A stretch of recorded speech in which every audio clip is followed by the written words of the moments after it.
आता आपण ज्या गोष्टीची खरंच खूप वाट बघत होतो असं सुंदर मार्गदर्शन करण्याकरता मी माननीय श्री संकर्षणजी कराडे यांना विनंती करते की त्यांनी आपल्या विषयाला सुरुवात करावी.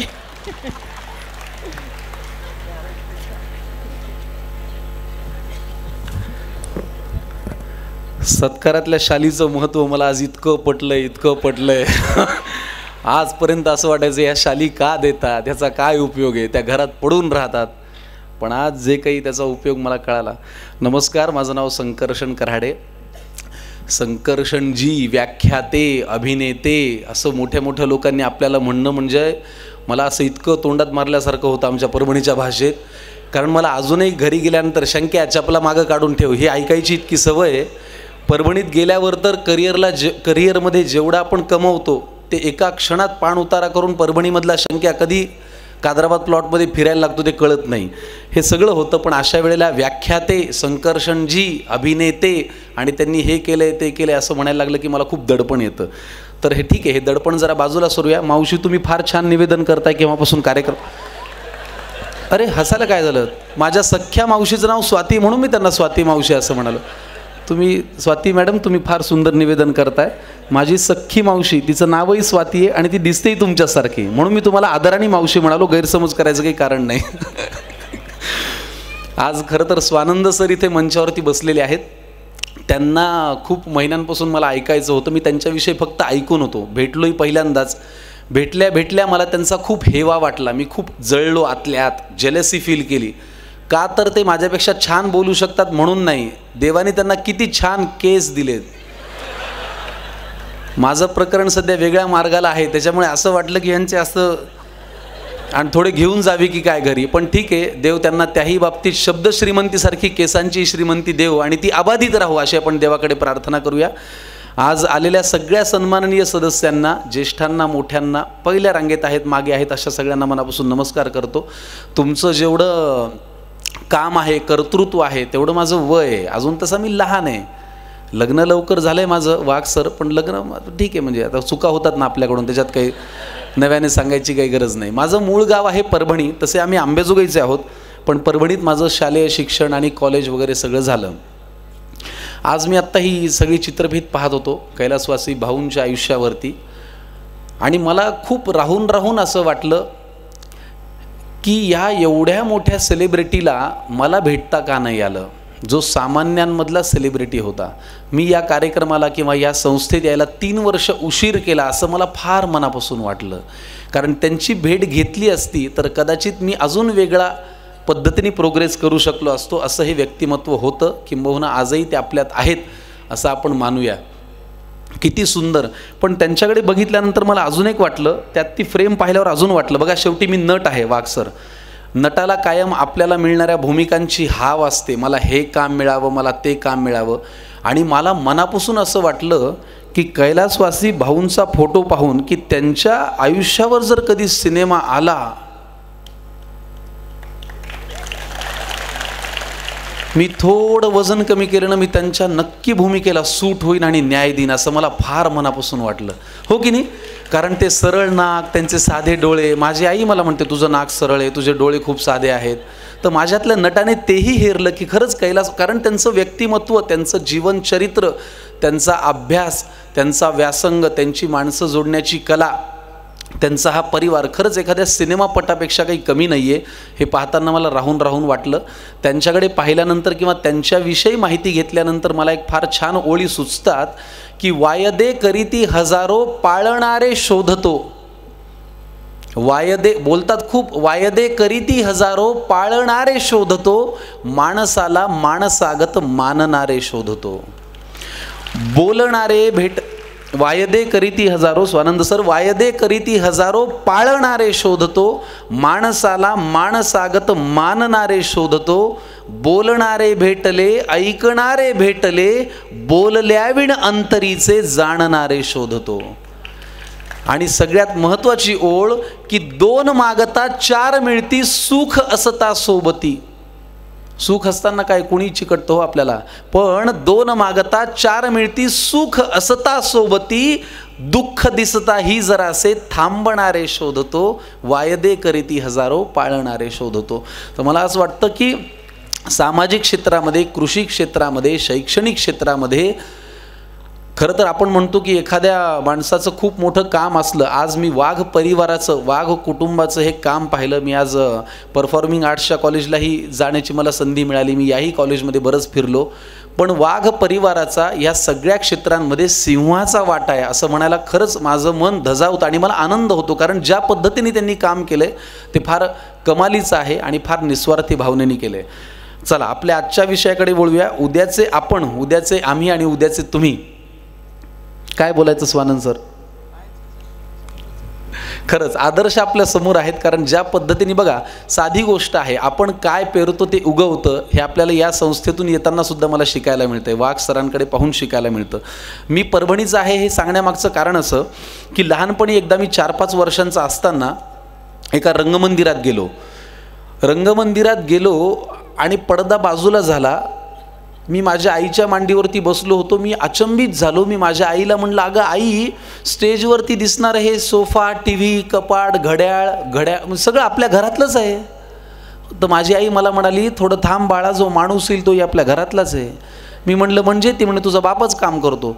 तर मला माहितीच नव्हतं की बँकेतली नोकरी सांभाळून माझे बाबा उत्तम अभिनेते सुद्धा आहेत. त्यांच्याकडे बघून मला असं वाटलं की आपण पण अभिनय करावा की काय. मग बाबा मला म्हणाले की आपण मध्यमवर्गीय आहोत. बघा, उद्याच्याकडे जाताना आज किती महत्त्वाचा असतो. आपण आयुष्यात काय करतो, आपण काय करायला पाहिजे, आपल्या डोक्यातून काय बाहेर येतं, याला सर्वस्वी जबाबदार आपलं बालपण, आपण काय जगलोय, आपण काय झिरपवलंय आणि आपल्यामध्ये काय आहे, याच्याशिवाय दुसरं काही नाही. आज आपण काय जगतोय हाच आरसा आहे उद्या आपण काय करणार आहोत त्याचा, दुसरं काहीच नाही आहे. प्रत्येक क्षण ही पेरणी आहे. आजही कुठल्या कार्यक्रमाला जाताना मला स्वानंद सर मानधनच ठरवता येत नाही. लोक म्हणतात तुम्ही किती पैसे घेणार, मी म्हणतो मला कळत नाही. मग कुणाला तरी सांगायला लागतं मला पैसे सांगा वगैरे.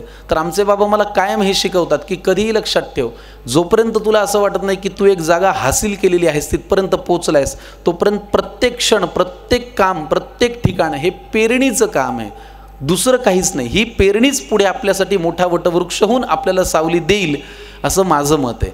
तर मी माझ्या आईच्या मांडीवरती बसताना बाबांचं काम पाहिलं. त्यांना म्हटलं मला पण तुमच्यासारखा अभिनय करायचा आहे. तर ते म्हणाले आपण मध्यमवर्गीय आहोत, आपण शिक्षण आधी पूर्ण केलं पाहिजे. मी म्हटलं करू ना मग ते पण साईड बाय साईड. ते म्हणे येडा एक काय, साईड बाय साईड अभिनय करायचा, शिक्षण महत्त्वाचं ठेवायचं. मग ते बँकेत असतानाही त्यांनी मला पूर्णवेळ अभिनय करायची संधी दिली.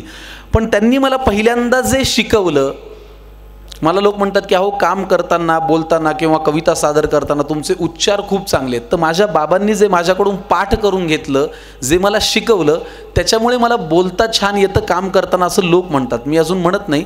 तर मला तेव्हा मी 6-6.5 वर्षांचा होतो, जरा 2 वर्ष पुढे सरकली गाडी. माझ्या बाबांनी मला पहिली भूमिका दिली. छत्रपती शिवाजी महाराजांची बालपणीची भूमिका मला त्यांनी करायला लावली. मी 1ली-2रीमध्ये होतो आणि असंच खूप शाळेमध्ये गॅदरिंग सुरू होतं. हेच दिवस होते थंडीचे आणि बाबांनी मला बाल शिवाजींची भूमिका दिली. घराघरामध्ये नाही का आपण मुलांना शिवाजी महाराज करतो, काहीतरी करतो, जिजाऊ करतो, अशा सगळ्या गोष्टी. मग बाबांनी आमच्या एक वाक्य पाठ करून घेतलं. आता वाक्य पल्लेदार होतं, वाक्य पाठही झालं, पण सादर करताना छत्रपती शिवाजी महाराजांची भूमिका करायची इतकी भीती वाटत होती. एकतर त्यांनी मला, मी अगदी छोटासा होतो, एक मोठी तलवार आणून दिली. ती तलवार माझ्या उंचीपेक्षा 1.5 फूट जास्त. कुठून आणली होती काय माहीत. मी चालताना ती स्टेजवर खाली घासत होती. म्हटलं अहो बाबा हे जड आहे. मला म्हणाले हेच घेऊन काम करायचं. मग त्या रुद्राक्षांच्या माळा आणल्या, जिरेटोप आणला, दाढी लावली, सगळं केलं आणि मला त्यांनी वाक्य शिकवलं. मी म्हटलं बाबा पण वाक्य विसरलो तर ते म्हणाले मी असा डाव्या बाजूला उभा असेल विंगेत. माझा पहिला परफॉर्मन्स हा. मी असा उभा होतो, विंगेमध्ये बाबा होते आणि मी प्रत्येक वाक्यानंतर त्यांच्याकडे बघायला लागलो आणि ते जे करतायत त्याच्यावरून मला ते वाक्य आठवायला लागलं आणि मी पुढे बोलायला लागलो. सिच्युएशन अशी होती की छत्रपती शिवाजी महाराज त्यांच्या आईंशी म्हणजे जिजाऊंशी संवाद साधतायत. हे वाक्य माझ्या आयुष्यात अभिनेता म्हणून मी पहिल्यांदा शिकलो होतो.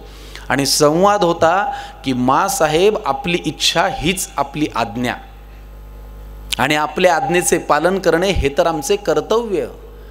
बघा मी लहान ते हातवारे आपण पाठ करतो ना, हे हे हे हे असं करतो ना सगळं, मला ते हातवारे लक्षात होतं की बाबांनी आपल्याला काय करून दाखवलं हे माझं पाठ झालं होतं. पण ते त्या वेळेला करणं हे फार गरजेचं होतं. मी घाबरत स्टेजवरती गेलो, घशाला कोरड पडली होती, पण माझं पहिलं काम, माँसाहेब आपली इच्छा हीच आपली आज्ञा आणि आपल्या आज्ञेचे पालन करणे हे तर आमचे कर्तव्य. गनिमांच्या ताब्यात असलेल्या त्या कोंडाण्यावर मराठ्यांचा ध्वज फडकावा हे आपले स्वप्न साकार केल्याशिवाय माँसाहेब या शिवबाला आता झोप येणार नाही. पुढचं वाक्य लक्षात नाही. शिवाजी महाराजांनी विंगेत पाहिलं, म्हणजे मी विंगेत पाहिलं. आमचे बाबा म्हणाले ही रात्र सरायच्या आत, की लगेच ही रात्र सरायच्या आत. पुढे विसरलो. आत पाहिलं, बाबांनी कोंडाण्याची दारं अशी उघडून दाखवली. ही रात्र सरायच्या आत कोंडाण्याची कवाड अशीच उघडून दाखवू तरच भोसल्यांची अवलाद म्हणून घेऊ. तानाजी मालुसऱ्यांसारख्या मराठ्यांच्या मनस्वितेचे मानदंड पराक्रमाच्या वेळी पंचप्राणांची पर्वा न करता प्रयत्नांचीच पराकाष्ठा करणारे परमवीर जीवाचे जोडीदार असताना माँसाहेब या कोंडाण्यावरच काय, पण हिंदुस्थानातल्या यच्च यावत गडावर मराठ्यांच्या विजयाची पताका फडकल्याशिवाय राहणार नाही. असं वाक्य मी सादर केलं. आणि आत्ता तुम्ही वाजवल्या त्यापेक्षा जास्त टाळ्या तेव्हा वाजल्या होत्या, कारण तेव्हा मी लहानही होतो. त्या टाळ्या वाजल्यानंतर छत्रपती शिवाजी महाराज रडायलाच लागले. मला कळलंच नाही आत्ता घडलं काय, हे आपण असं काय केलं म्हणून आत्ता लोक टाळ्या वाजवत आहेत, हे मला कळतच नव्हतं. मला फक्त एवढं माहिती होतं की आपल्या बाबांनी काहीतरी पाठ करून घेतलंय, त्याच्याप्रमाणे आपल्याला वेशभूषा दिली आहे, ठरलेल्या वेळेला ठरलेल्या ठिकाणी हात वारे करून आपल्याला ते म्हणायचंय आणि याच्यानंतर काय होईल ते बघू. हा माझा पहिला परफॉर्मन्स झाला. लोकांनी उभं राहून, शाळेतले विद्यार्थी, शिक्षक, शिक्षिका टाळ्या वाजवल्या आणि आमच्या बाबांना एवढं भरून आलं, ते असे धावत आले. त्यांनी मला असं कडेवरती घेतलं आणि मला म्हणाले खूप छान केलंस. विश्वास ठेवा, त्या क्षणी मी ठरवलं होतं की आपल्याला व्हायचंय तर फक्त अभिनेता व्हायचं, दुसरं काहीच व्हायचं नाही. कारण ह्या टाळ्या वाजण्याचा एक आनंद वाटत असतो, ह्या टाळ्या घेण्याची एक लत लागलेली असते, एक व्यसन असतं, त्याची एक नशा वाटते. तुम्हाला मी आवडावं ही एवढी भूक आहे ना की त्या भूकेपुढे कुठलीच भूक काही नाही. तुम्हाला मी ऐकवावं म्हणजे चांगलं काहीतरी सांगावं, तुम्ही माझं नाटक बघायला तिकीट काढून यावं, ही जी भूक आहे ना ती इतकी मोठी आहे की तीच आपल्याला कुठल्याही क्षेत्रामध्ये काम करायला कामाला येते. हे झालं पहिलं उदाहरण. दुसरं, आमच्या आईबाबांना फार हाऊस होती. मी मुद्दाम उद्याचे आपण सांगताना मुद्दाम मागे जातोय, कारण मागचं कसं रिफ्लेक्ट होतं हे मला तुम्हाला सांगायचं, जे माझ्या बाबतीत मी अनुभवतो. आमच्या आईबाबांना फार हाऊस होती, परभणीमध्ये कुठलाही कार्यक्रम झाला की कलाकार जेवायला आपल्याचकडे आला पाहिजे. मी म्हणलं काय जोर आहे यांना, मला काही कळत नाही, पण ते घेऊन यायचे. बरं, आईलाही, आता आमची आईसुद्धा घरामध्ये स्वयंपाक करताना इतका सुंदर करायची. एकदा एक म्हातारा माणूस आमच्याकडे असंच दुपारी आले, मला माहिती नाही ते कोण आहेत, ते आपण लहान असतो ना, आपल्याला असं वाटतं कोणीतरी आले बाबाच्या ओळखीचे आहेत वगैरे. तो दुपारी बाबा म्हणले संध्याकाळी 7 वाजता यांचा कार्यक्रम आहे. म्हणलं असू द्या ना, आपल्याला काय करायचं, आपण आपल्या टिवल्या बावल्या धिंगाणा वगैरे सगळं चालू. तर ते आले, टक्कल बिक्कल पडलं होतं, असे मागे केस होते. म्हणले कोण आहे ते, काय सादर करणार आहेत, मला खूप प्रश्न पडले होते. मी तेव्हा एक 8-10 वर्षांचा असेल. तर दुपारी ते आमच्याकडे जेवले, आईने छान स्वयंपाक वगैरे केला होता आणि झोपले. 2-2:30 वाजता झोपले. तो खोलीतून टराटर गोरण्याचा आवाज. म्हणलं अहो बाबा, कोण पाहुणा आलाय, एवढं पोटभर जेवले, संध्याकाळी कार्यक्रम, यांचं काय आहे. बा म्हणजे तसं बोलू नये रे पागल, ते मोठे म्हणलं ओके ठीक आहे. 2-2:30 वाजता ते झोपले. 4-4:30ला उठले. वहिनी चहा टाका वगैरे, त्यांची ती अशी केस उडवायची स्टाईल. म्हणले कोण, म्हणजे आपल्याला ते वाटत राहतं ना की म्हणजे एखाद्या माणसाचं मोठेपण कळेपर्यंत आपल्याला ते येडंच वाटायला लागतं, अरे कोण आहे येडं, असं होतं ना आपल्याला. तर ते वहिनी जरा चहा टाका वगैरे सगळं झालं. मी पाहतच राहिलो, व चहाही पिला, असा बशीमध्ये फुरक्या बिरक्या मारत. म्हटलं काय कार्यक्रम आहे, काही कळत ना. संध्याकाळी 7 वाजता त्यांचा कार्यक्रम. ते परत गाडीत समोर बसले, चला वेळ झाली. आमचे बरं ऑल्टो, बरं का 5 सीटर ऑल्टो. बाबा आमचे गाडी चालवायला, बाजूला ते, मागे आमचे आजी आजोबा, माझी आई, आईच्या मांडीवर माझी मोठी बहीण, आजीच्या मांडीवर धाकटा भाऊ आणि आजोबाच्या मांडीवर मी, म्हणजे मागे 6 जण. गाडीत कॅपॅसिटी 5ची, त्यातले मागेच जास्त 6. समोर माझे बाबा चालवायला, मागे हे. गेलो. 7-7:30ला नूतन विद्या मंदिरचं प्रशालेचं ग्राउंड होतं. सगळं असं भरलं होतं. 4-5 हजार लोक आले होते. तीच व्यक्ती एक छोटंसं उपकरण घेऊन मंचावरती आली आणि ते म्हणाले, नमस्कार, या नाटकाचे लेखक प्राध्यापक लक्ष्मण देशपांडे, दिग्दर्शक डॉक्टर लक्ष्मण देशपांडे आणि सादर करते लक्ष्मण देशपांडे. नाटकाचं नाव वऱ्हाड निघालं लंडनला.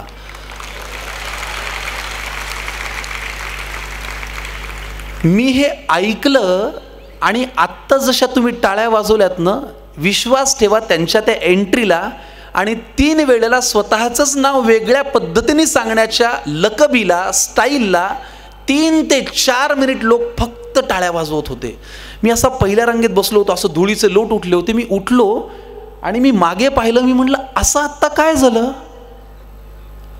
विश्वास ठेवा त्यांच्या त्या एंट्रीला 3 ते 4 वेळेला वन्स मोर आला. ते 3 ते 4 वेळेला विंगेत गेले, 3 ते 4 वेळेला ती शाल घेऊन आले. परत तेच, नमस्कार, या नाटकाचं बरं ते उपरणच प्रॉपर्टी, फक्त उपरण आणि समोरचे 3 माईक.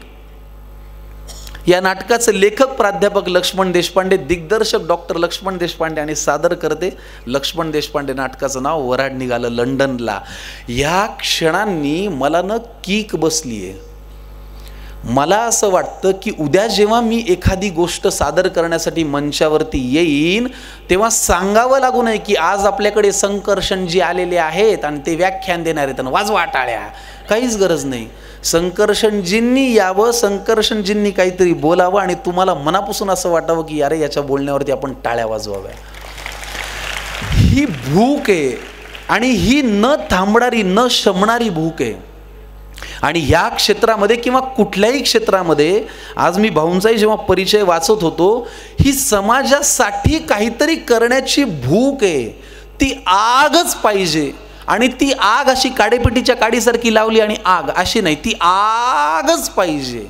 ती अशी तेवतच राहिली पाहिजे. ती सतत प्रत्येक रोम रोम असा म्हणला पाहिजे की मला सादर करायचंय, मला परफॉर्म करायचंय, मला काम करायचंय. आता मी ॲक्टर होतो. आता खूप आपल्याकडे आजकाल व्हायरल खूप गोष्टी होतात. आता मी ॲक्टर होतो, आता मी ॲक्टर होतो असं म्हणून ॲक्टर नाही होता येत, असं म्हणून फार तर फार व्हायरल होता येतं. ॲक्टर व्हायला आणि खूप काळ तुम्ही लोकांना आवडायला काहीतरी घेऊन यावं लागतं. त्याच्याशिवाय कुठल्याही क्षेत्रामध्ये मोठेपण मिळत नाही. माझंही नट म्हणून स्वप्न आहे की माझं नाव आणि नंतर जावं.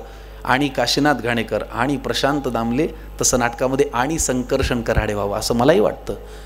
मला हेही वाटतं की माझ्या नाटकाचा बोर्ड लागला की तुम्ही अशी लांब रांग लावावी तिकिटाच्या बारीवरती. मला हेही वाटतं की हे काम करत असताना उद्या तुम्ही 50 वर्षांनी 60 वर्षांनी जरी मला भेटलात तरी तुम्ही म्हणाल की अरे संकर्षणजींचे पाय अजूनही जमिनीवरतीच आहेत, ते तसेच आहेत रे, डोक्यात हवा जाऊ नये, गची बाधा होऊ नये. हेही मला वाटतं. या वाटण्याविषयी मी मध्यंतरी काही तर मगाशी स्वानंदजी म्हणत होते की तुमची न ऐकलेली अशी एखादी कविता आहे का, तर ती मुद्दाम तुम्हालाच ऐकवतो सर.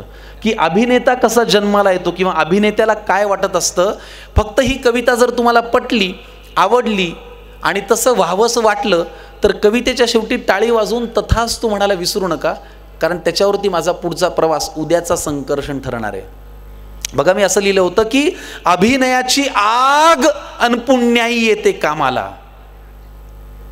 थोडी थोडकी आग नाही, ती खूप अंतर्बाह्य असायला लागते. अभिनयाची आग अनपुण्याई येते कामाला, देव देतो तेव्हा येतो एक नट जन्माला. अभिनयाची आग अनपुण्याई येते कामाला, देव देतो तेव्हा येतो एक नट जन्माला. या जातीला स्वतःची अनेक रूप बघता येतात, चढून रंग एका जन्मी अनेक जन्म जगता येतात. तिन्ही त्रिकाळ क्षण क्षण हा स्वप्न नव्याने बघतो. कलाकार आपल्या धुंदीत असतो असं आपल्याला नेहमी म्हणतात.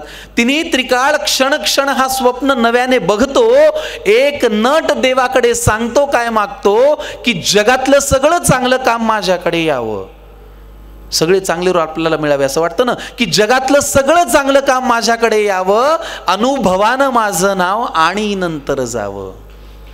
माझं काम दिसण्याची ही जादू व्हावी न्यारी, माझ्या नावे लांब असावी तिकिटावरची बारी.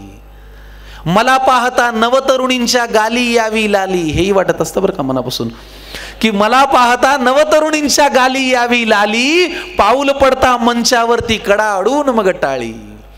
मी हसवता खळखळून मग एकच हसू पिकावं, माझ्या डोळा पाणी येतात त्यांनी हळूच टिपावं. माझी कामे माझी कीर्ती बरीच दशक टिकावी, न येवो तो दिवस की जेव्हा गची बाधा व्हावी. म्हणे तू देवा इच्छिलेले सर्व सर्वा देतो, म्हणे तू देवा इच्छिलेले सर्व सर्वा देतो, तथास्तु म्हण लगेच आपुल्या कामा हा नट जातो, तथास्तु म्हण लगेच आपुल्या कामा हा नट जातो. तर ह्या नटाची सुद्धा ही स्वप्न आहेत, ही भूक आहे, ही आग आहे. पण हे फॉलो करत असताना आपण कुठून आलोय, आपल्याला कुठे जायचंय आणि आपल्या हातात काय आहे याचा विचार खूप मनापासून करायला लागतो. मला फार आठवतं ते देहू रोडचं, देहू गावामध्ये मी MBA करत असताना मला महाराष्ट्राचा सुपरस्टार नावाच्या स्पर्धेमध्ये संधी मिळाली 2008 साली. तिथे आम्हाला परीक्षक होते महेश मांजरेकर आणि सुप्रिया बेळगावकर. त्यांनी असे सांगितलं की तुमची ओळख जरा वेगळ्या पद्धतीने करून द्या. बरं, तिचं सिलेक्शन झालं आणि तेव्हा नेमकी माझी MBAची परीक्षा होती. मी आमच्या घरी बाबांना फोन केला, म्हटलं बाबा मला MBAची परीक्षाही आहे आणि उद्या मुंबईत बोलवले. ते म्हणाले ठीक आहे आपण करूया. मी म्हटलं काय परीक्षा ना? ते म्हणे नाही मुंबईला जा. मी म्हटलं बाबा पण तुम्ही इथे 80,000 रुपये डोनेशन भरलं आहे. ते म्हणाले ही जाणीव तुला आहे ना, मग तू अभिनयच कर, म्हणजे किमान ह्या जाणीवेने तरी तू अभिनय नीट करशील. तू जर विसरला असतास की मी 80,000 रुपये डोनेशन भरलंय तर मला भीती वाटली असती की रे तिकडेही जाऊन टाइमपासच करेल. पण तुम्हाला माहिती आज शिक्षण संस्थेमध्ये मला बोलायला बोलवलंय. पण मी फर्स्ट इयरला 4 विषय माझे ATKT राहिले होते. मी BSc कॉम्प्युटर करत होतो. 4 विषय घेऊन सेकंड इयरला गेलो तर सेकंड इयरचे 5 राहिले. 5 आणि 4 9 विषयात नापास झालो होतो स्वानंद सर मी. शेवटी रविशंकर झिंगरे म्हणून आम्हाला फिजिक्सला एक सर होते, ते माझ्या बाबांचे मित्रही आहेत.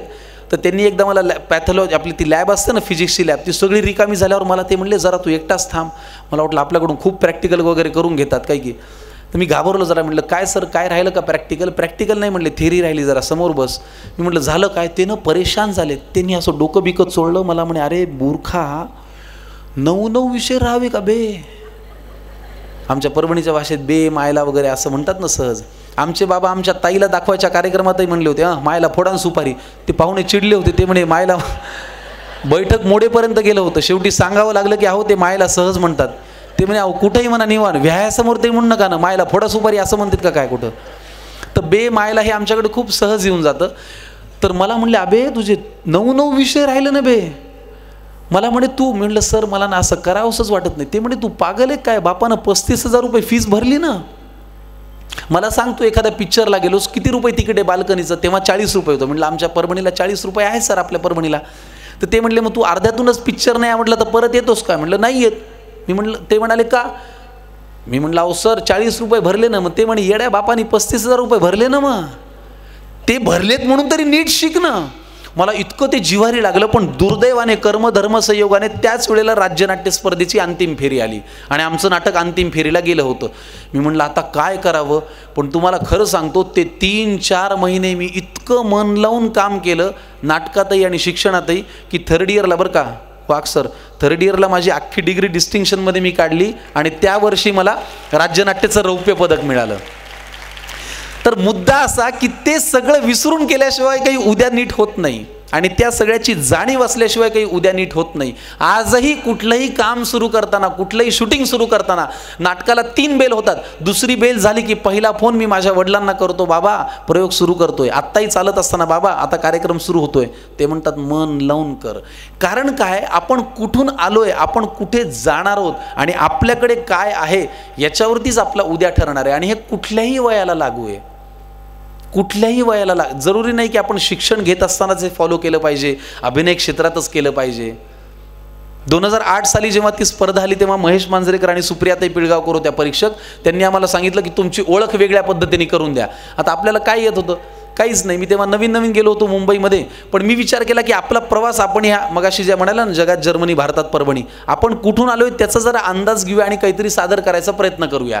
त्या स्पर्धेमध्ये डॉक्टर निलेश साबळे होता. त्यांनी निळूभाऊंचा आवाज काढला, भरत जाधव सरांचा आवाज काढला, त्याचं सिलेक्शन झालं. आपल्या नाशिकचा अभिजित खांडकेकर होता, त्याचं सिलेक्शन झालं. अनेक जण होते, त्यांचं सिलेक्शन झालं. माझं सिलेक्शन, ते म्हणाले काहीतरी वेगळी ओळख करून द्या तरच आम्ही तुम्हाला पुढे घेऊन जाऊ. त्यावेळेला मी माझी मुंबईतली पहिली वहिली कविता सादर केली आणि मग माझं सिलेक्शन झालं. त्या कवितेमध्ये माझं नाव गाव पत्ता पाणी सगळं कोंबायचा मी प्रयत्न केला. त्यांना म्हटलं सर वारशाने लाभले हे अभिनयाचे आकर्षण, बाबांकडून जो वारसा आला की वारशाने लाभले हे अभिनयाचे आकर्षण, नाट्यवेड्या या देहाचे नाव आहे संकर्षण.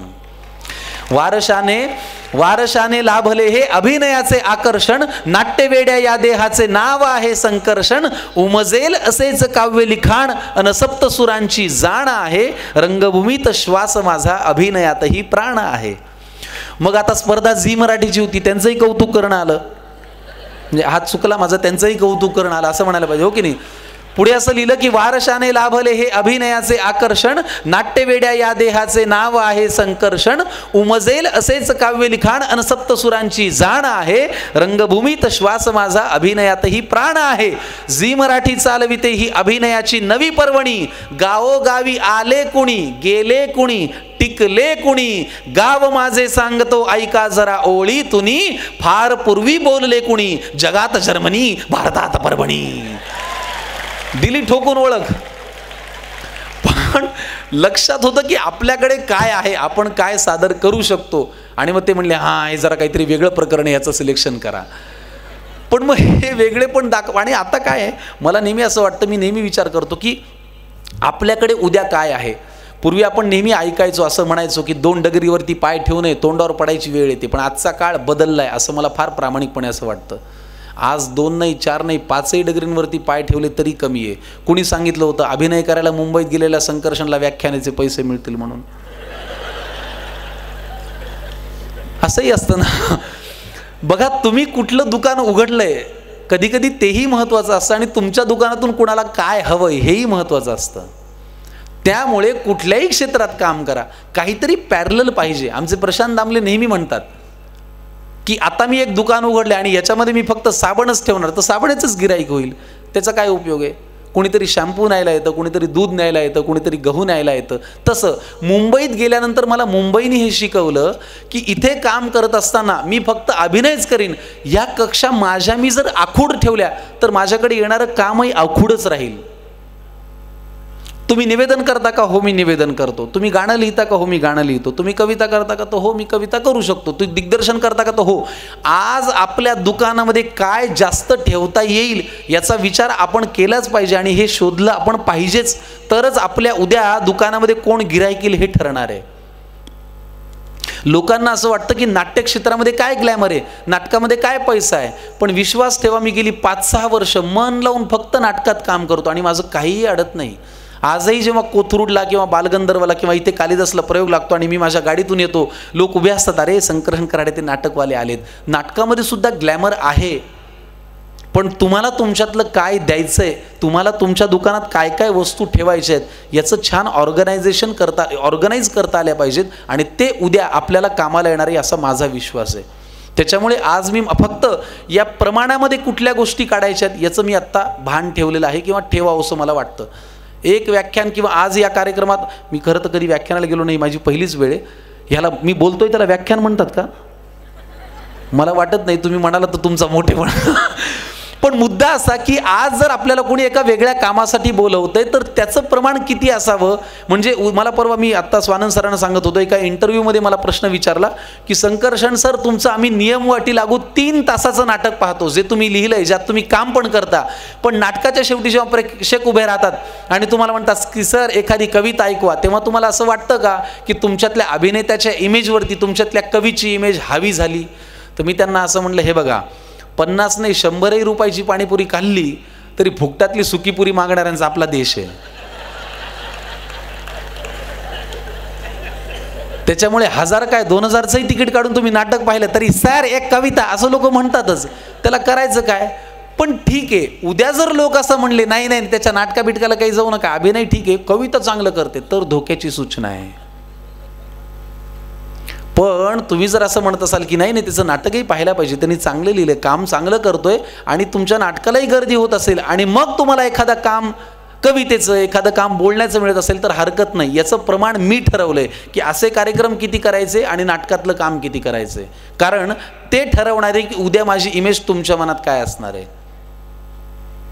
त्याच्यामुळे आज तुमच्याकडे जे आहे त्याला पर्यायी काय जोड देऊ शकतो याचा आपण कायम सातत्याने विचार करायला पाहिजे. मी करतो आणि मी करण्याचा प्रयत्न करतो, इथून पुढेही करत राहीन. नाशिक शहरामध्ये येऊन तर मला आज फार आनंद झाला आहे. मध्यंतरी मी नाशिकवरती सुद्धा काहीतरी लिहिण्याचा प्रयत्न केला होता की 12 ज्योतिर्लिंगांपैकी त्र्यंबकेश्वर 10वे, वनवासी प्रभू रामाला पंचवटीत पहावे. 12 ज्योतिर्लिंगांपैकी त्र्यंबकेश्वर 10वे, वनवासी प्रभू रामाला पंचवटीत पहावे. शंकराचा वास जिथे पर्वत तो ब्रह्मगिरी, उगवते मातीत याच स्वर गंगा गोदावरी. असं हे इतकं सुंदर शहर आहे. इथे वेगवेगळ्या नाटकाच्या निमित्ताने आम्हाला येता येतं, इतकं छान वाटतं कालिदासमध्ये प्रयोग करताना. पण हे काम करत असताना लिखाणाचं, अभिनयाचं आणि दिग्दर्शनाचं प्रमाण परत एकदा मला ठरवायला लागतं. हे काम करत असताना मी मुंबईमध्ये आजपर्यंत कधी वेळा चुकवल्या नाहीत. वेळ चुकवणं एक फार कर्मदरिद्रीपणाचं लक्षण आहे असं मला फार मनापासून वाटतं. आता तुम्ही म्हणाल आजचा कार्यक्रम तर उशिरा सुरू झाला, पण ते माझ्यामुळं नाही झाला, मी दुपारपासून आलेलो आहे. कधी कधी तुमचा काही भरोसा नाही, प्रेक्षक काही म्हणू शकतात. आम्ही तर बसलो होतो थंडीत, तुम्हीच अर्धा घंटा लेट आले. हो मान्य आहे मला, पण ठीक आहे. काय ते कधी कधी वेळ, पण आपले कामाची, आपल्या सादरीकरणाची, आपल्या उपस्थितीची वेळ न चुकवणं ही सुद्धा फार महत्त्वाची गोष्ट आहे. कारण प्रेक्षक कधी कधी भेटल्यानंतर इतकं मन मोकळं सांगतात, कधी कधी नाटकाच्या प्रयोगानंतर सुद्धा फार जपून बोलायला लागतं. आजकाल कुठल्या वेळेला कुठला कॅमेरा ऑन असेल. आमच्या तू म्हणशील तसं नाटकामध्ये माझी भूमिका खूप एनर्जेटिक आहे, धिंगाणा घालणारी आहे. तर खूपदा महिला काय होतं, प्रेक्षक भेटायला उत्साहाने येतात, उत्स्फूर्ततेने येतात. निवडलेले शब्द आणि पोचवणारा अर्थ याचा काही संबंध नसतो, तो आपल्याला लावायला लागतो. तू म्हणशील तसं नाटकामधली भूमिका खूप एनर्जेटिक आहे. एकदा एक मॅडम मागे आल्या, मला म्हणे, अहो मस्त केलं तुम्ही, छान स्टॅमिना आहे तुमचा.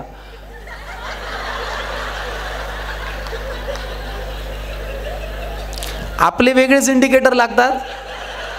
पाहण्यासारखा चेहरा होतो तिच्या नवऱ्याचा. अगं काय बोलायलीस ग, थोडं थांब ना. त्या थांबत नाहीत. अहो फार छान केलं, मस्त स्टॅमिना, आपण पुन्हा येऊ. अहो काकू, कुठेतरी भूमिका म्हणा, कलाकृती म्हणा, अभिनय म्हणा, दणकावून बोलायचं. पण हे सुद्धा भान फार ठेवावं लागतं आजच्या काळामध्ये. फोटो काढायला तर सगळ्यात मजा येते. फोटो काढण्या एवढी जगामध्ये विलक्षण गमतीची गोष्ट नाही. खूपदा महिला मंडळी मागे, जनरली महिला जर फोटो काढायला आल्या तर मी असा हातावर हात ठेवून उभा राहतो. एकदा एक मॅडम मागे आल्या, मला म्हणे, सर फोटो काढा. म्हणलं काढू घे की, तुम्ही काढा. मी असं उभा राहिलो. मला म्हणे, सर असं नाही, अंगावर हात टाका. आता अंगावर हात टाकण्याचा अर्थ काय होतो? मी तरीही गंमत करायचा प्रयत्न केला. मी म्हटलं, अहो ताई, मी कशाला, तुमचा नवरा सोबत आहे, त्याला सांगा ना अंगावर हात टाकायला. ते त्याच्यापेक्षा येडं होतं. ते मला म्हणे, सर मी फोटो काढतो, तुम्ही टाका अंगावर हात.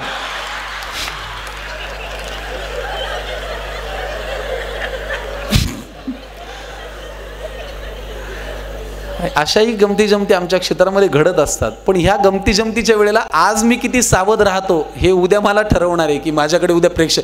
कारण काय, हा व्हायरलचा जमाना आहे. तुमचं अख्खं करिअर एकीकडे आणि तुमची व्हायरल झालेली एक क्लिप एकीकडे.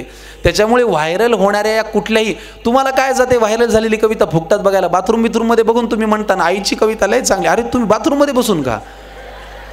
बरं त्याच्यातही लोक आजकाल वेगळीच गमत, सर तुमच्या आईची कविता. अरे कुठली सर, तुमची आईवरची कविता बोलताना तर काय दणकावून. पण तरी सुद्धा आपल्याला भावना समजून घ्यायला काही काय. हे बघा, आजच्या काळामध्ये सगळ्यात हलकी आणि स्वस्त गोष्ट कुठली झाली आहे ना, ती भावना. कुणाची कधी कुठे कशी दुखावली जाईल याला काही तोडच नाही.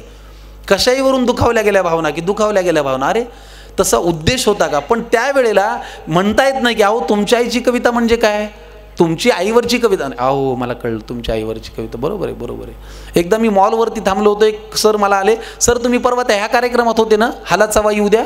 म्हटलं अहो काका, ते चला हवा येऊ द्या, हाला चवा येऊ द्या कुठून. ते उत्साहाच्या भरात बोलणं इतकं गमतीशीर असतं.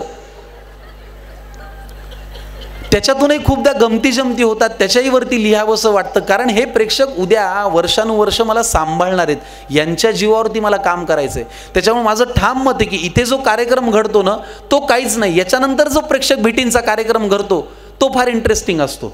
त्याच्यावरती स्वानंद सर, तुम्ही न ऐकलेली कविता एक तुम्हाला ऐकवतो. मी असं लिहिलं होतं की प्रयोग, बरं ह्या कवितेमध्ये जी माणसं येतील ना, तशी वागणारी माणसं तुमच्याही आयुष्यात असतील, ती आहेत का जरा तपासून बघा. मी असं लिहिलं होतं की प्रयोगाच्या नंतर रंगतो कार्यक्रम खरा. म्हणजे हा कार्यक्रम रंगला ह्याचं काही हे टाइमपास आहे, ठीक आहे. याच्यानंतर जे भेटतात तो कार्यक्रम खरा असतो. प्रयोगाच्या नंतर रंगतो कार्यक्रम खरा, प्रत्येक प्रेक्षकाची भेटायची वेगळीच तऱ्हा.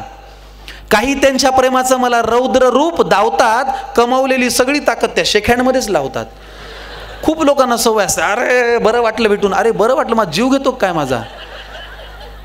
प्रयोगाच्या नंतर खूप असे लोक भेटतात की जे कचकावून शेकहँड करतात. काय तू किती दूध पिले आम्हाला दाखवायचंय का, तू आम्हाला कशाला दाखवतो, तुझा तू हात नॉर्मल धर ना असं छान. तर प्रयोगाच्या नंतर रंगतो कार्यक्रम खरा, प्रत्येक प्रेक्षकाची भेटायची वेगळीच तऱ्हा. काही त्यांच्या प्रेमाचं मला रौद्र रूप दावतात, कमावलेली सगळी ताकद त्या शेकहँडमध्ये लावतात. तोंडातून माझ्या शब्दांऐवजी फक्त अशी हवा येते, माझीच अंगठी माझ्या बोटांचा जोरदार चावा घेते. मला त्यांची भीती वाटते जे फोटोसाठी मोबाईल समोर आणतात, काढल्या जाणाऱ्या फोटोला एक शेवटचा म्हणतात. तुम्हालाही अनुभवायला येत असेल बघा. मला त्यांची भीती वाटते जे फोटोसाठी मोबाईल समोर आणतात, काढल्या जाणाऱ्या फोटोला एक शेवटचा म्हणतात. शेवटचा म्हणजे या फोटो नंतर नेमकं काय घडणार आहे, फोटो काढल्यावर हा बापडा का मी स्वतः मरणार आहे. आता काही लोकांना अशी सवय असते बघा, नीट लक्ष द्या, की काही येऊन बोलतात फार उत्तम, जे म्हणायचं तेच म्हणतात. काही येऊन बोलतात फार उत्तम, जे म्हणायचं तेच म्हणतात, पण बोलता बोलता कळत न कळत तोंडाजवळ तोंड आणतात. त्यांनी सोडलेल्या उच्छ्वासांचा माझ्यासाठी श्वास होतो, त्यांनी इंटरवलला हाणलेल्या वड्यांचा मला खमंग वास येतो. आता काही कॅटेगरी अशी पण असते बघा, काही भेटायला येऊन म्हणतात सर जवळ या की, असेही प्रेक्षक. काही भेटायला येऊन म्हणतात सर जवळ या की, हे आमचं बाळ आहे याला तुम्ही कडेवर घ्या की. आता या गुटगुटीत प्रसंगाला मी तोंड कसं द्यायचं, अहो ते तुमच्या कष्टाचं फळ आहे, त्याला मी का घ्यायचं. पण हे जरी म्हणलं तरी प्रेक्षक कलाकार हे एकमेकांशिवाय व्यर्थ आहेत, आणि तुम्हीच जर भेटून बोलला नाही तर भेटीला काय अर्थ आहे. प्रेक्षक कलाकार हे एकमेकांशिवाय व्यर्थ आहेत, आणि तुम्हीच जर भेटून बोलला नाही तर भेटीला काय अर्थ आहे. त्यामुळे जोवर श्वासात श्वासही मी मनोरंजन मोलाचं देईन, हे वचन आहे की जोवर श्वासात श्वासही मी मनोरंजन मोलाचं देईन, तुम्ही फक्त टाळी वाजवा हो मी पुन्हा येईन, तुम्ही फक्त टाळी वाजवा मी पुन्हा येईन. या पुन्हाईंचा राजकीय संबंध काही नाही, असल्यास तो योगायोग समजावा. तर मुद्दा असा की असेही प्रेक्षक भेटतात, आणि हे प्रेक्षक ठरवतात किंवा ह्यांना भेटल्यानंतर आम्ही कसं वागणार आहोत किंवा कलाकारांनी काय वागलं पाहिजे. तुमचं ऑब्झर्वेशन आजचं, आज मला नाटकामध्ये जी जी पात्र लिहावीशी वाटतात, जी जी पात्र मी रंगवण्याचा प्रयत्न करतो लेखक म्हणून, अभिनेता म्हणून, ही सगळी मी कधी ना कधी, कुठे ना कुठे, कधी ना कधी वेगवेगळ्या वेळी पाहिलेली असतात. आमच्या एका नाटकामध्ये एक पात्र आहे बघा, ते काही कुठलीही गोष्ट घाण तोंड करूनच बोलतं, झाली होय डिग्री तुमची. अबे झाली होय डिग्री तुमची असं म्हणणं. हे पात्र मला एकदा कार्यक्रमात दिसलं होतं. मी आणि परभणीचा एक डॉक्टर मित्र आहे अनिकेत सराफ म्हणून, तो आम्ही एक कार्यक्रम करायचो. बघा ऑब्झर्वेशन कधी कधी आपल्याला उद्या किती कामाला येतं कुठल्याही क्षेत्रामध्ये. एकदा कार्यक्रम करत असताना तो माझा मित्र अनिकेत सराफ गात होता, मी निवेदनाला होतो. पहिल्या रांगेत एक म्हातारे आजोबा बसले होते, ते त्याच्या प्रत्येक गाण्यानंतर असं करत होते. बरं, अशा खऊट लोकांची एक खासियत असते, ते एकटे बोर होत नाही, ते अख्खी लाईन बोर करतात. तुझा तू एकटा बोर होतो, तू जगाला कशाला सांगतो वाईट आहे म्हणून. बरं, हे माझ्या आधी लक्षातच नव्हतं आलं. मला अनिकेतनी स्टेजवर सांगितलं, मला म्हणाला आबे शंक्यात आहे म्हातारं बघ ना. मी म्हणलं बघतो, तू आधी माईकवर हात ठेवून ते ऐकू चालले ना सगळ्या दुनियाला. मग मला म्हणाला ते आजोबा बघ. म्हटलं आता हात ठेवून काय उपयोग आहे, ऑलरेडी ऐकलंय लोकांनी. तो भावचळला होता. मी म्हटलं झालं काय. मला म्हणाला यार ते माझ्या प्रत्येक गाण्यानंतर असं करायलेत म्हणे. मी म्हणला मग आपला नेहमीचा प्रेमाचा सल्ला, तू एखादं चांगलं म्हण ना. तो म्हणे पागल आहे काय, मी आधीपासून चांगलंच म्हणायलो, ह्याच्यापेक्षा किती चांगलं म्हणू. मग शेवटी त्याचा गोंधळ माझ्या लक्षात आला. मी एक कविता त्यांच्या अगदी डोळ्यात डोळे घालून त्यांना ऐकवली. म्हटलं आजोबा ही अशी अशी कविता, हे अख्खी कविता मख्ख चेहऱ्याने ऐकली म्हाताऱ्याने. आणि कविता झाल्यावर यावेळेस त्यांनी बाल्कनी कव्हर केली. शेवटी कार्यक्रम झाल्या झाल्या आम्ही त्यांच्या पाया पडायला गेलो. म्हटलं आजोबा तुम्हाला कार्यक्रम आवडला नाही का. ते म्हणे वा वा वा वा वा वा वा, एक नंबर झाला वा कार्यक्रम. मनातल्या मनात म्हणलं हेच आहे ना ते म्हातारं, मनातच म्हणायचं कुठं म्हणणार. मी म्हटलं अहो आजोबा अख्खा कार्यक्रम भर तुम्ही याच्या गाण्यानंतर माझ्या कवितेनंतर करत होता. ते म्हणे नाही नाही गैरसमज करू नका, मी म्हणत होतो यांच्यासारखं चांगलं कोणी करूच शकत नाही. हे काय असं रिॲक्ट होणारे एक दोघं जण मला दिसत आहेत, पण ठीक आहे आत्ता त्याच्याकडे नको जाऊया. मुद्दा असा की ही दिसणारी पात्र, हे भेटणारे माणसं मला खूप आवडतात. मी त्यांना ऑब्झर्व करतो, त्यांची मला मजा येते. आणि ते ठरवतात की उद्याच्या नाटकामध्ये मी काय लिहिणार आहे. ते ठरवतात की उद्याचं एखादं व्यक्तिचरित्र कसं असणार आहे. माझ्या बाबांनी काल मला काय शिकवलं, कुठला पायंडा मला पाडून दिला, प्रामाणिकपणा, वक्तशीरपणा, हजरजबाबीपणा हे आपल्या घरातच असतं, आपल्या भोवताली असतं, आपल्या आईबाबांमध्ये असतं, आपल्या भावंडांमध्ये असतं, आपल्या भेटणाऱ्या रोजच्या माणसामध्ये असतं. मला रिक्षेवाला सुद्धा इतका शिकवणारा वाटतो. मी रोज भेटलेला प्रत्येक माणूस इतका मन लावून अनुभवतो. एकदा मी परभणीला गेलो होतो. परभणीचं हिंदी किती लोकांनी ऐकलंय? त्याला तोड नाही, ते जगा वेगळं आहे. बरं, आमच्या परभणीची एक खासियत आहे, आमच्याकडे कंटेंट काही नसला तरी चालतो, कॉन्फिडन्स रेटून असतो. मी मगाशी दुपारी तुम्हाला सांगितलं की आमच्याकडे बोलायला काही नसलं तरी आत्मविश्वास एवढा दांडगा पाहिजे की लोकांना वाटलं पाहिजे जगातला सर्वोत्कृष्ट वक्ता हाच आहे बाप्पा. भयानक कॉन्फिडन्स. तर कधी कधी भेटणारी माणसं सुद्धा आपल्याला उद्या एखादी गोष्ट देऊन जातात, ती आजच्या भेटीत असते. ते कसं, परभणीला असताना मला एक रिक्षेवाला भेटला. मी बऱ्याच वर्षांनी परभणीला गेलो होतो, तोपर्यंत काम, टेलिव्हिजन वगैरे सुरू झालं होतं. तर तिकडे मुस्लिम लोकसंख्या खूप आहे. तर एक मुस्लिम रिक्षेवाला मला भेटला. बोलण्याची पद्धत बघा. तर मी गेलो, म्हणलं चाचा छोडते क्या. त्याने असं डोळे बिळे बारीक केले. मला म्हणे किधर जाने का बेटा.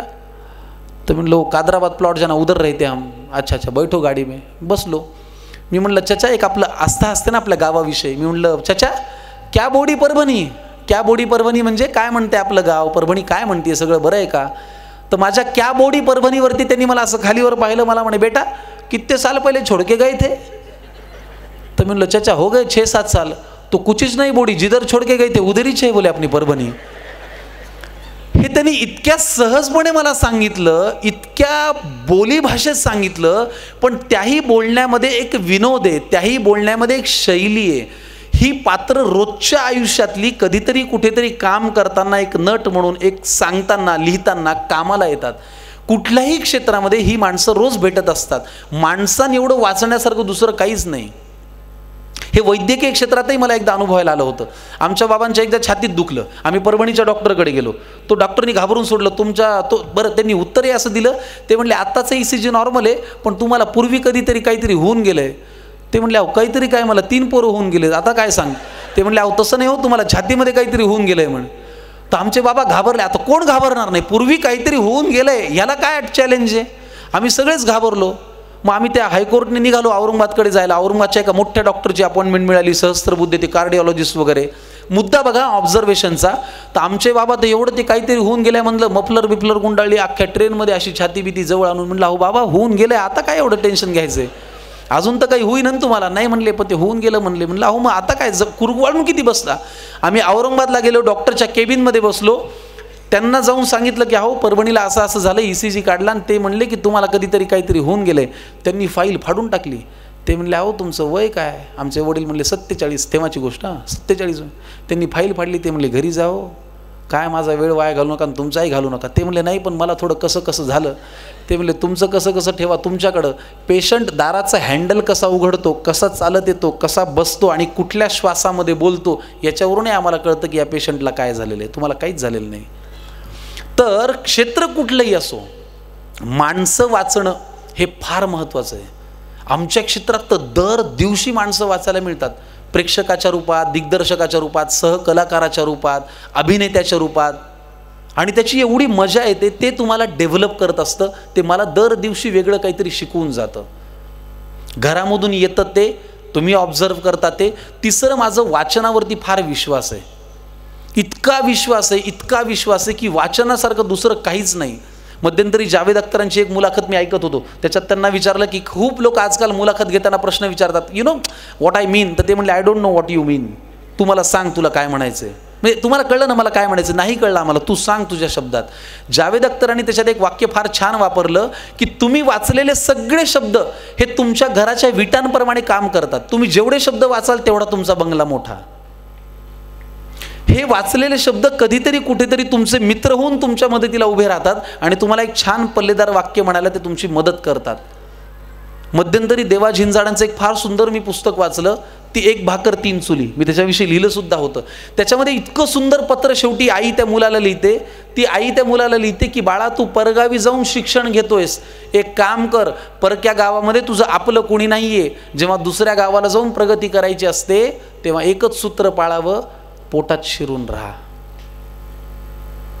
कुठल्याही क्षेत्रात तुम्ही काम करा. आज काही विद्यार्थी आणि विद्यार्थिनी सुद्धा इथे आहेत.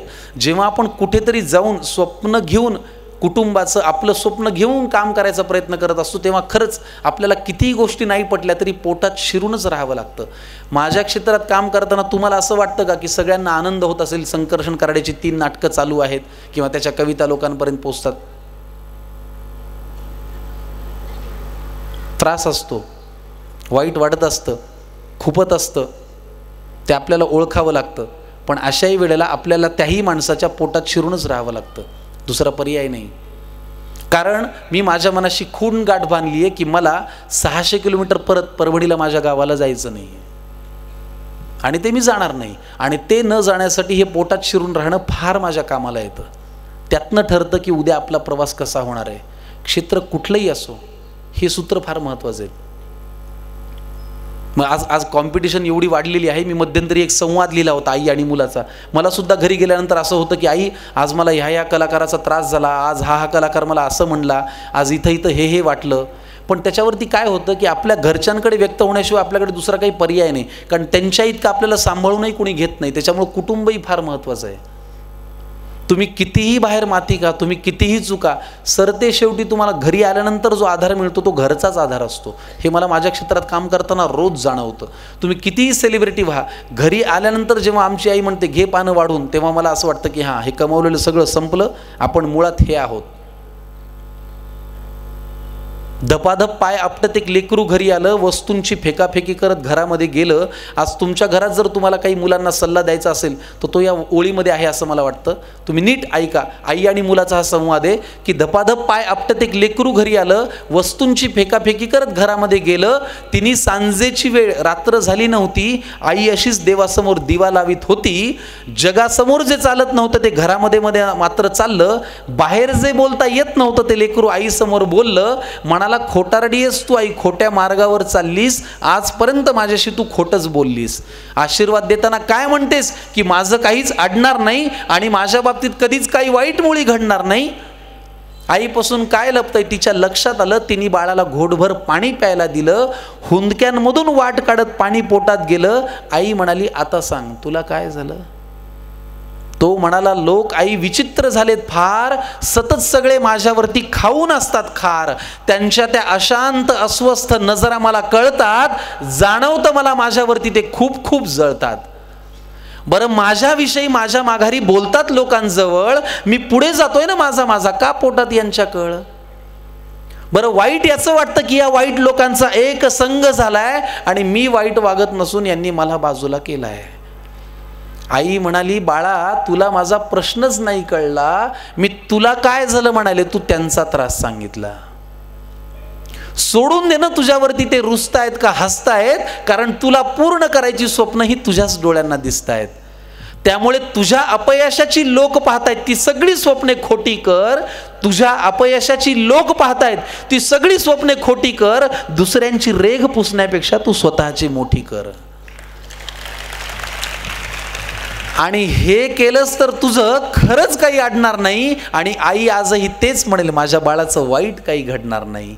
आईच्या तोंडी देवाचा साक्षात्कार घडला आणि तिने लावलेल्या दिव्याचा लख प्रकाश पडला. तिने लावलेल्या दिव्याचा लख प्रकाश पडला. तर मुद्दा हा की आज स्पर्धेमध्ये, इतक्या कॉम्पिटिशनमध्ये, एवढ्या हेवे दाव्यांमध्ये, एवढ्या इगोमध्ये, एवढ्या रुसव्या फुगव्यांमध्ये आज फक्त आपल्याला स्वतःची रेघ मोठी करण्याकडेच लक्ष द्यावं लागणार आहे. मला नेहमी प्रशांत दामले असं सांगतात, मलाही कधी कधी वाटतं की यार, या लोकांची 6 पॅक बॉडी आहे, आपण सुद्धा करावी. सर मला म्हणतात, ते तुला झेपणार आहे का? तू खातोस वरण भात, तुला होणार आहे का ते? नाही. मग तुझ्याकडे काय आहे त्याचा चार्ट कर.